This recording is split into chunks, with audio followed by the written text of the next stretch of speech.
po kasi, sa Intel Fund, walang resibo. Yung confidential fund, wala ring resibo.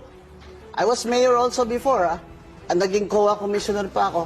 Alam niyo ba, liquidation ng Intel Fund na yan, ipapasok lang sa sealed envelope, nakalagay sa circular, in sealed envelopes. Pwede ba recipe ng adobo mo, ilagay mo doon, adobong dilaw? Ilagay mo doon sa sealed envelope. Di ba yan papasa sa COA? Kasi sealed envelope yan eh. That's what I've been saying. Confidential funds. Confidential funds are reserved against the enemies of the state.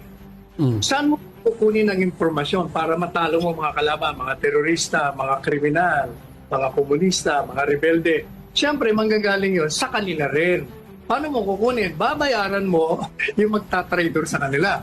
So pag yun ay pinapirma mo na tumanggap sila ng pera, di kawawa naman, papatayin nyo, pati pamilya nila. Kaya talagang hindi dapat na ipakita ro kung sino mga tumanggap ng pera. Kaya nga sabi ng ombudsman kaya nga confidential funds, ano ba kayo? Di ba? Your Honor, please. Pag na-require niyo po ang isang ahensya ng gobyerno na may confidential fund na mag-submit ng resibo, ay hindi na ho confidential fund yun.